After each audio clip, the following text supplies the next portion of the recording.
Good day and greetings from the Great White North. My name is Prickly Poo and welcome to day 140 of a year of change. It's the end of the week, so we're going to do a quick wrap-up and see where everything stands. Had a bit of an odd week, once again. Main thing, we'll sort of start off as we probably should with... Properly should. There we go. And start with sodium levels, see where we stand, things like that.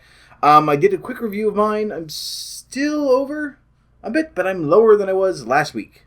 So, I should be good. Still above the 2,500 milligrams, or 2,300, I guess I should say, but not by a lot. I'm over by about 400 milligrams instead of the regular 2,000 milligrams that I normally am. So, just sort of averaging out over the week.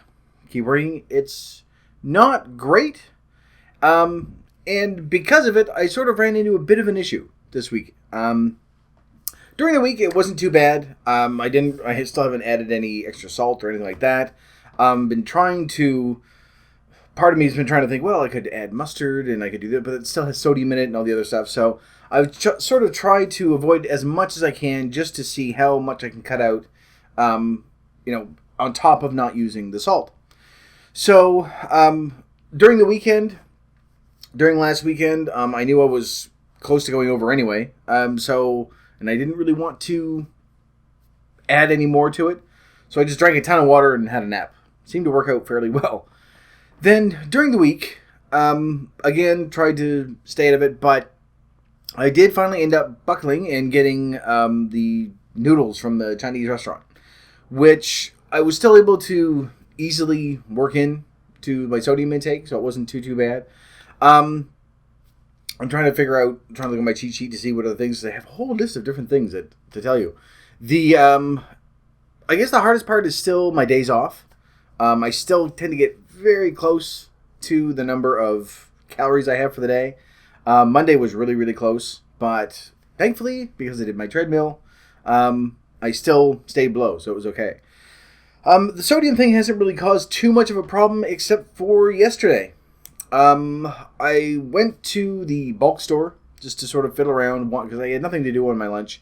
I wasn't really hungry, but I knew that I had another 5 or 6 hours of work ahead of me, so I thought, I will get something, but I don't want to get something big or something that's going to, get warm. Like, there's no place to store anything, so I thought, I'll go to the bulk store, get something there.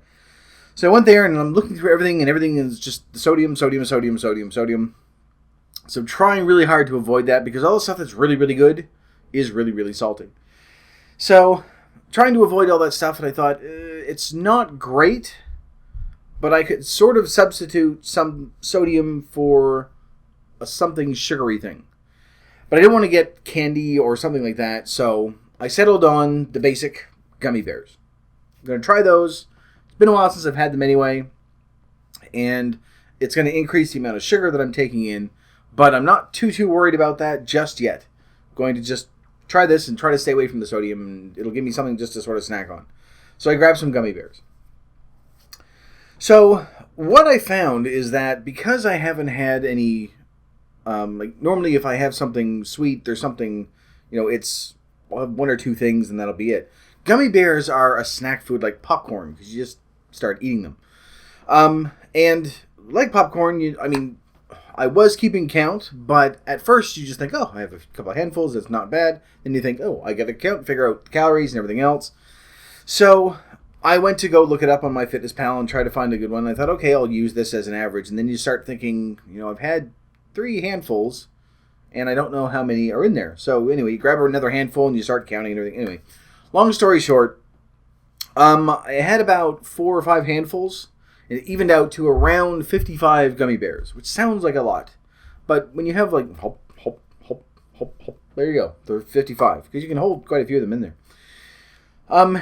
Anyway, after 55 gummy bears, which is not even really a lot to get you so that you think, I've eaten too much, I'm full, I started to not feel too good. It's been a very, very long time since I've had, candy like that. And gummy bears aren't really... They don't have that, they aren't super, super sweet, so you don't sort of see them as candy. I don't anyway. Or I didn't. I should, I suppose, because it's still candy. But it's not the same as having 55 caramels or 55 chocolates. Like, you don't think of it that way. Anyway, so had, it's probably about 100 grams, roughly, worth of gummy bears. So, anyway, started to not feel well at all. And I'm assuming it's because of the sugar content or the fact that it's just a lot of gelatin all at once. But whatever it was not feeling well. So, discarded the rest, gave them to people at work, left them there for other people on the, for the next shift to go in. They can have those. Did not feel well at all.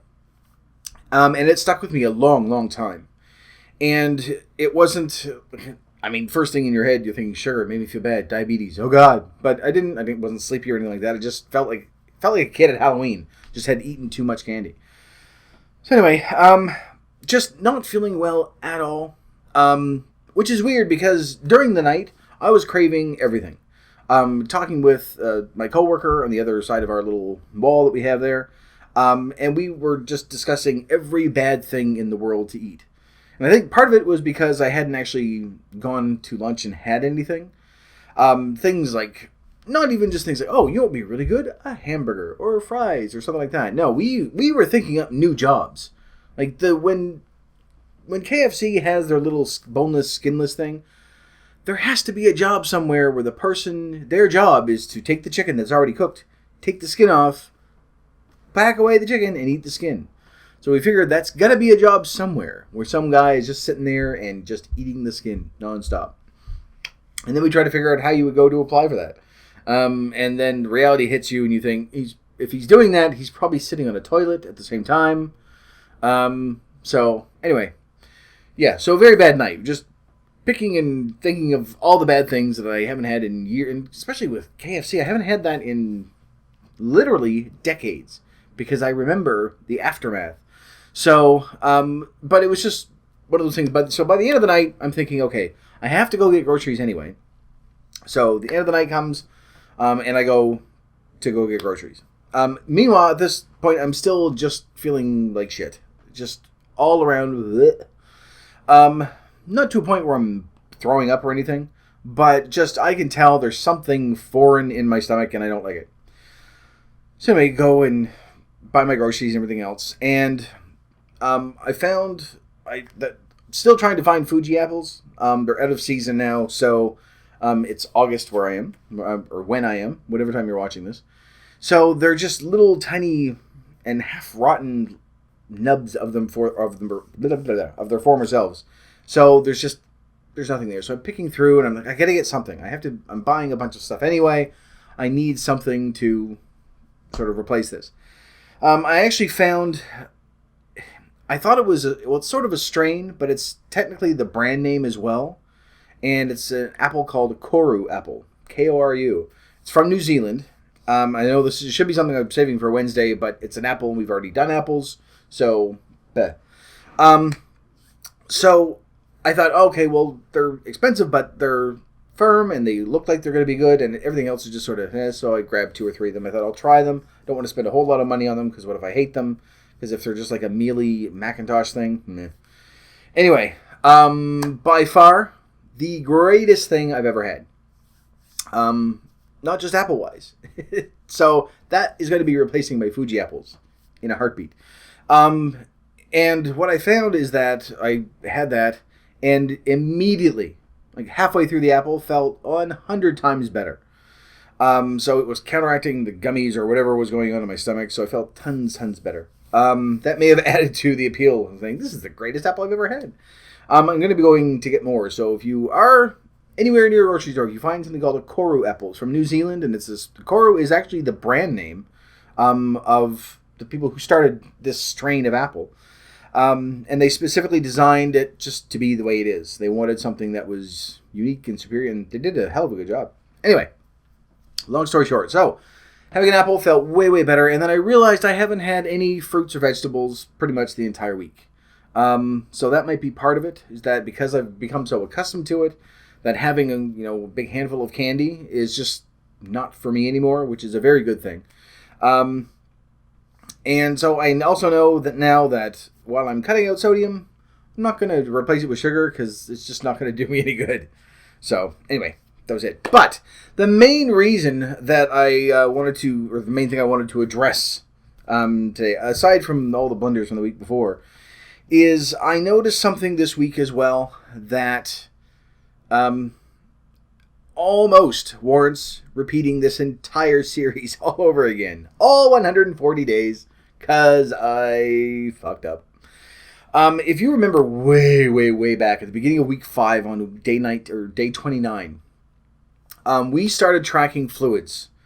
And see, at this point, some of you were going, finally, he's paid attention, and now we know what he's going to do. So, on day 29, at the beginning of week 5, we started tracking fluids. But, if you remember, I showed you how to go into MyFitnessPal and create this food entry that would counteract that, because we wanted to keep tracking the fluids, and but we didn't want it to count against our total for the day. So, that's what we were going to do. And then the plan was to do that for a few weeks until we got used to it, and then remove that. So here's the thing. That was one thing that I always tracked my fluids. Usually I'm about a week ahead of everyone, just so I have a rough idea as to what's going on with MyFitnessPal, which is why some of you will see that it says, oh, it's day 140, but I've actually been logged in for 147 days or whatever. I do that for a week ahead of time, so I have a rough idea as to what I'm talking about for the next week, and I know where things are going. And this was the same thing, but I had always tracked my fluids. I had never actually gone to that point where, because I had already sort of done that 2 or 3 times before that I tried MyFitnessPal, where I was counting my fluids and it was always putting me over. So I just had to sort of tweak things back and forth. I was drinking a lot more pop or soda for Americans, than I was now. So it was a little more difficult. But when I did this on day 29, and I thought, okay, we'll do this, we'll counteract that, and then in a few weeks' time, we'll take that away so that we'll now be including everything. And some of you know where I'm going with this. It's never happened. Because I was never tracking, or I was tracking my fluid, but I wasn't doing the tracking adjustment the same way that I do with my treadmill now. I wasn't doing that with my fluids, so I was just always including my fluids. So, and I've done this before when I've said, oh, don't worry, we'll do that in a couple of weeks, and never comes to fruition. But that's what had happened. I completely forgot about it. So, for the past 110 days, roughly, 111-ish, in my head, I'm thinking, people have been tracking fluids, but not tracking fluids. So, this could not have been working for 140 days.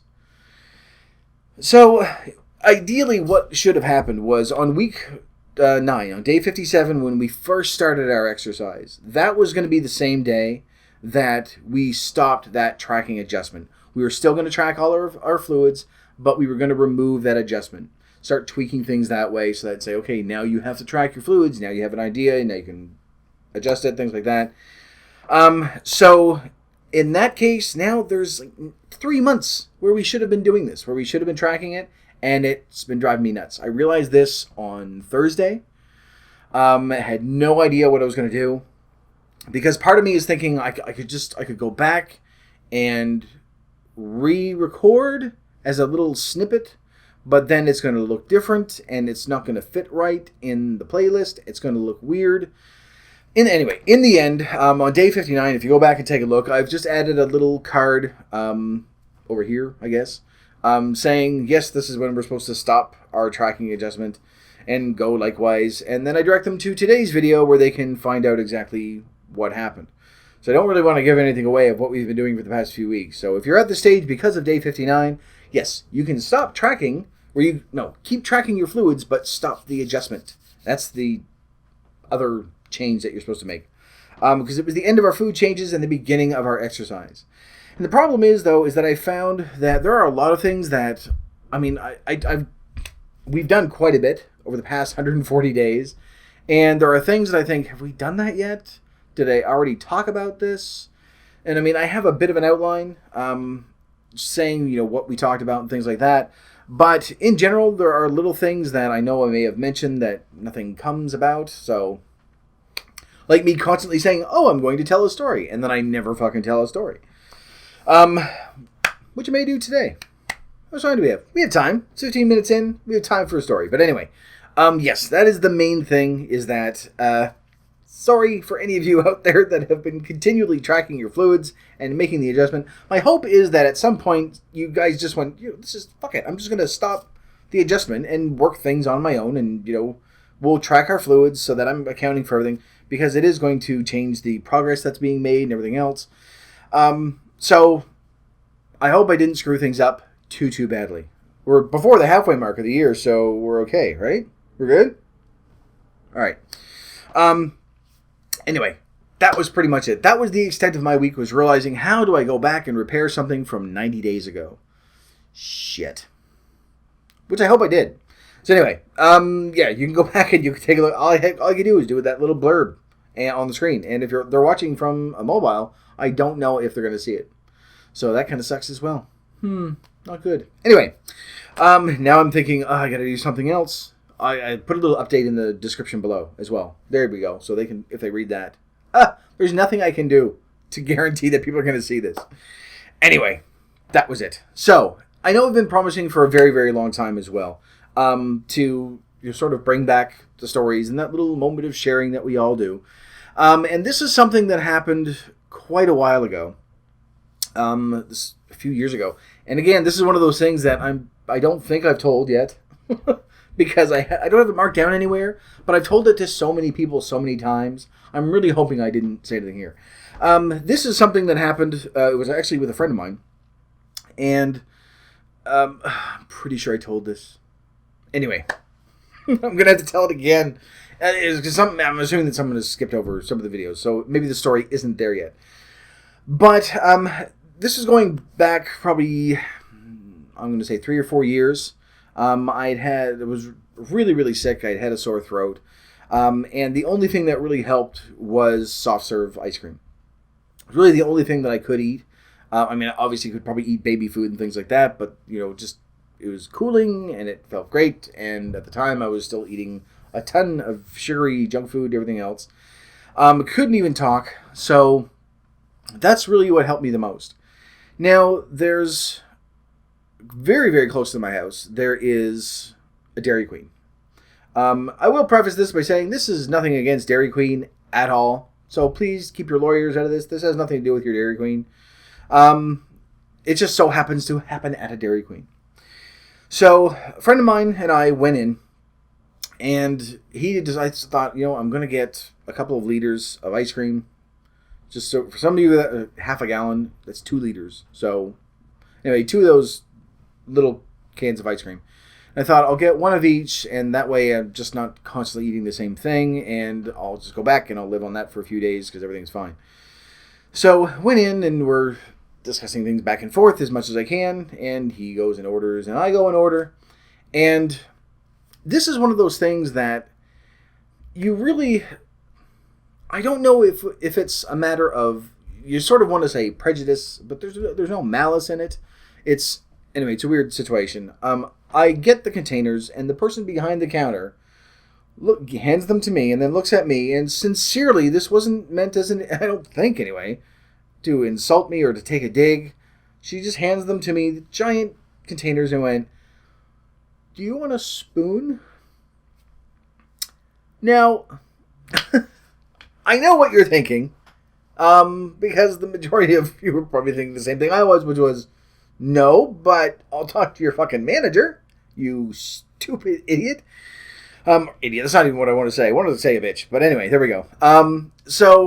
But it's one of those things that, again, strikes you so quickly, and you think, are you seeing this? Did this actually happen? And so, of course, the only thing is, I just said, no, I'm not going to eat all this now. And it wasn't... I honestly think that it was a matter of this knob trying to be helpful and think, okay, because let's face it, I'm huge. So it's not out of the realm of possibility that I'm going to just go and eat the entire thing all at once. And I was, probably the same size then as I am now, if not, maybe smaller. Maybe bigger, I don't know. Probably smaller. I don't know, roughly the same size. Anyway. Enough that it's one of those things that an adult just certainly would never bring up. Like, you wouldn't think of it because you're thinking, no, I can't say that. That's horrible. Like, you would think before you would say that. But this was a young kid. It was her probably first job. So it's one of those things that you just sort of chalk up to inexperience and being an idiot. And just saying, you know what, think before you say something next time.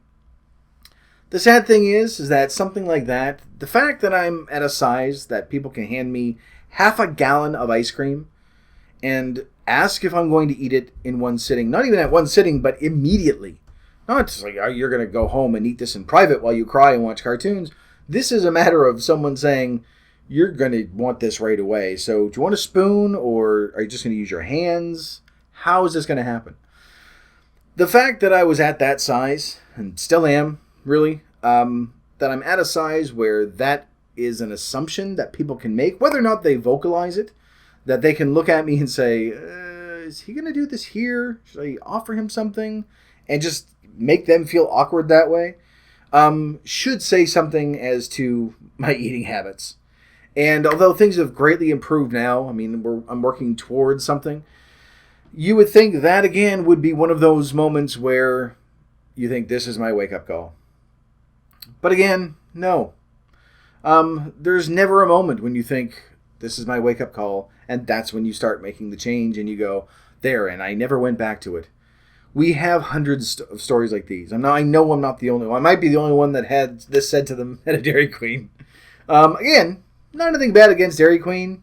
It's just a summer job for someone who didn't think before they said something. And I don't think it was a matter of, you can tell when someone's saying something mean to tease or to give you that little dig. You know when it's intentional. And this wasn't. I'm sure that as it was coming out of her mouth, she's like, oh, you shouldn't have said that. That was stupid. Suffice it to say, I've never gone back there. Not because of the service or anything like that. It's because I'm flat out just too embarrassed to go back and just go, yeah, remember me? Assuming that they're still there. Anyway, we all have stories like this. We all have those moments where something has been said or we've overheard something, and it may not be said in malice. It may not be said as a way to just, get that feeling that they get, whatever it is that bullies get that makes them feel better after making someone feel like shit. But we all have that experience somewhere, and I'm sure that if you think back, you've had a number of those yourself. But it never seems to get to that point where we have that happen, and that's what makes us go, I'm going to do something, and that's when we lose the weight, we start exercising, we start eating healthy and things like that. It's usually something that gets to a point that we're really worn down more than we're pushed into it, where we're tired of being sick and tired of being sick and tired. It wears you down, where you're tired all the time. You're too hot and sweaty and gross all the time. You can't walk up the stairs without being out of breath. You can't do anything. You can't spend time with friends. You just feel like shit. You dress in 18 different layers to conceal everything, which we are very good at. And it wears you down to the point that that's when you start going, for me anyway, that's what made me go, enough is enough. I need to do something because I can't handle this anymore. It wasn't one thing or, one statement that someone said or ending up in the hospital or anything like that. I'm sure some of you out there that maybe this was a hospital visit that sort of triggered this. But I think for the vast majority of us, it's not one single thing that's happened that has sort of been that last straw. I think it's just a matter of being worn down so that we can look at ourselves and say, I need to make a change. I can't do this anymore. And it's usually just because everything is piled up so far that we can't keep going on. If I can mix my metaphors. But I think that I want to sort of start bringing these stories back in. And no, this isn't the one where I say a horrible word. I suspect that when I do say the one that I say a horrible word, I'm probably going to lose people. People are going to stop watching. But okay, we're going to do it anyway. So I'm going to say that for milestones. That'll be a big one. Maybe next... Oh, I don't know when the next milestone is. 200? That's too far. I'm going to start bringing stories back anyway, just to sort of start sharing once again. Because it's something that I keep meaning to do. And just each week I end everything off and I go, I didn't tell a story again. So on my cheat sheet, in big bold letters, I say, tell a fucking story. And I've sworn a lot during this one. So, anyway. But yeah, take that story as you will, whether you agree with me or not that it was intentionally done. It makes me feel better to think, no, it wasn't intentional, and it wasn't said with malice. It was one of those things that you sort of think, like, she's probably going, should I ask this? And think, I kind of have to. It was so hesitant. My friend who was with me was just as shocked. And we left, and we still talk about it. And it's been years and years and years. It's probably been 3 or 4 years. And generally, it's one of those things that when we hear something insulting or, it triggers that. And he'll just look over and say, do you want a spoon? And it just brings everything back. So it's one of those things that stick with you. And I'm sure that the person that said it, just by the next day, completely forgot about it. And that's one of the hard things, too, is that when something like that happens to you, that you dwell on it for years and years and years. It stays with you for such a long time. A few weeks ago when we saw Beyond Rubenesque, when she was telling her story at the gym, that same sort of thing, that's shared by everyone. We all have an instance like that, not as severe, probably. But the people that do it, it doesn't seem to really stick with them. That if you saw them a year later, they may not even remember. But it'll stay with you for something like that. Will stay with me for the rest of my life. I'll always remember it. And whether I lose the weight or not, that's going to be part of, yeah, I didn't know what to say there. Part of my life, part of my memory. That doesn't make any sense. Anyway, part of me, I guess. And my life is filled with those little digs here and there, those little comments, whether they're intended to be malicious or not. It doesn't really matter. They stay with you forever. And people just, I don't know, sometimes people just don't realize the impact that such a small thing can have. Anyway, for those of you out there, don't take it out on Dairy Queen. They're fine. It had nothing to do with them. It was just some idiot kid, and chalk it up to that. But I feel like I've gone all over the place and didn't really make a point to that story. Other than, there you go. Would you like a spoon? And I'm pretty sure I may have told the story already. Now that I've discussed it, I don't think I have. It's one of those that I tell all the time to everybody. Whenever the topic sort of comes up of, teasing or bullying or getting insulted or things like that. And everyone has the same reaction. They all do that sort of face. So, but I want to bring these back because I think that when we're sharing these things back and forth, it's not just you watching someone saying, oh, okay, well, he's doing this and this and this. And I don't care what your progress is. I'm doing the same thing. Stuff like that. There has to be something that connects. Something that links us all together. And I think those little stories do. We've all got them. And throughout this year, we're probably still going to get more as things progress. But we are making a difference. We are progressing towards something better. So hopefully, at some point, they will get less and less and less. But in the meantime, we can use them, we can share them back and forth, and that'll sort of help build the solidarity and the support, and that's not the word I'm looking for, camaraderie. There we go, that's the word I'm looking for, between everybody, and just sort of get us to where we need to be. I don't know if I'm making any sense. Anyway, that's it. I've probably gone way over. I have. Look at that. I doubled our time with the story. And it was a bad one. But it's one that, I will tell when I'm 90 years old. And I'll have no teeth, and I'll say, I can only eat ice cream now because I have no teeth, but I can't go to Dairy Queen, and here's why. I'll still go to Dairy Queen now. Anyway, that's it for this video. So I'm going to leave this here because we've gone on for almost half an hour, and you're probably just going, enough is enough. We've heard the story. We've heard you swear a whole bunch. We heard about the gummy bears. But go try the Koru apples. They are very, very, very, very good. I think that you'll enjoy them, and they're expensive, but well worth it. And I'm going to go buy some more. So anyway, thank you very much for watching this video. If you liked it, please poke the like button for me. And in the meantime, keep yourself warm and fuzzy, and I will see you in the next video. Bye-bye.